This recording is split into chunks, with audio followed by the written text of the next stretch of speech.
There, welcome back to it, your feel-good breakfast show. It is Expresso. We're live on SABC3. Thank you very much for joining us just in time for a bit of health chat. Now, according to statistics, South Africans consume almost double the World Health Organization's recommendation of 5 grams of salt per day. It's a lot of salt we consume here. And World Salt Awareness Week, taking place from the 8th to the 14th of March, aims to educate members of the public on the health risks that are associated with consuming too much salt. And clinical psychologist and CEO of the Heart and Stroke Foundation, Professor Pamela Naidoo, is here to share her expert knowledge on the dangers of salt and offers a few alternatives to salt in our diets. Welcome, Professor Pamela Naidoo. So good to have you here this morning. Thank you very much. Lovely to see all of you again. So, World Salt Awareness Week. Did not know that existed, and I'm so glad it did, because my family needs to listen to this, because every time I make food, they said, net 'n bietjie meer sout in die pot. But I think a lot of people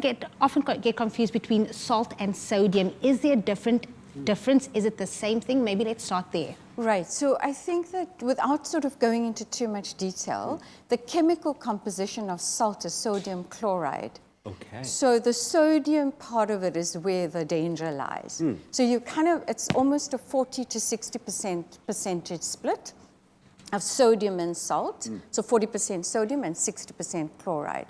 And so a rough estimate or a rough conversion for 5 grams of salt, a teaspoon of salt, in there you've got about 2 grams of sodium.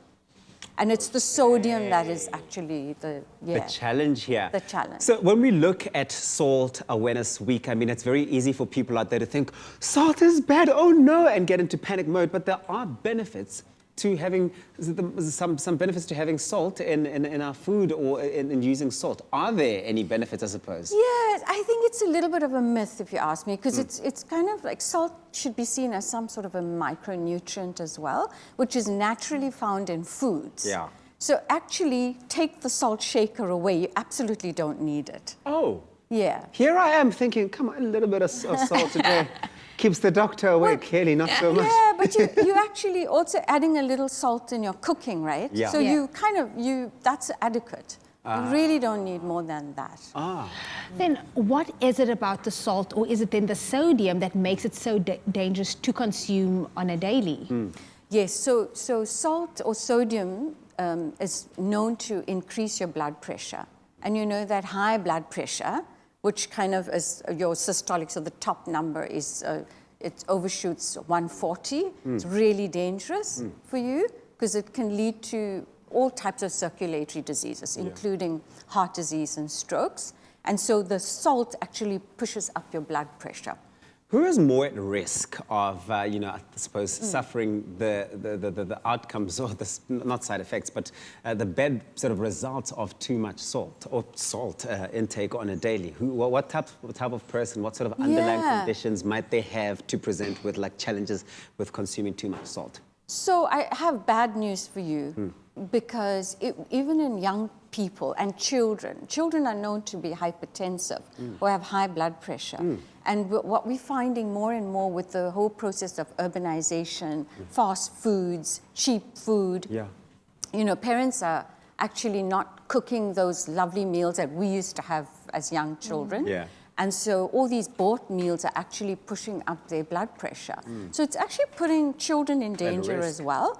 But if you look at South Africans, so let's just look at South Africa, we've got at least 45% of adults who are hypertensive. That's a huge number. 45%, Professor, is a huge percentage. Yeah, and a large number is untapped because we don't know. Yes, so we only know 45%. Exactly. Think about that. That is a lot on its own. It's a lot of people. Let's talk about long-term health effects or side effects of consuming too much salt in our diets or on a daily basis. Oh, so the long-term, medium to long-term, it's more ill effect actually, because it's cumulative, and you one day you're going to fall down and have a stroke and you're going to die from it, because that's what can happen. Well, you put it quite bluntly Professor. Wow. Or you're going to suffer disability from a heart attack or a stroke, and that could be long-term, So the disability could actually be a hugely costly event for your family and for you. if you're not adequately financially covered. Wow, well, this is something to think about. Yeah. Professor Pamela Naidoo joins us here on your Feel Good Breakfast show. This is, of course, in light of World Salt Awareness Week, which is the 8th to the 14th of March. It's all about knowing all of the dangers and risks that are associated with salt. We are consuming way too much of it. Eat less salt. The message is very clear, and that's what they're saying.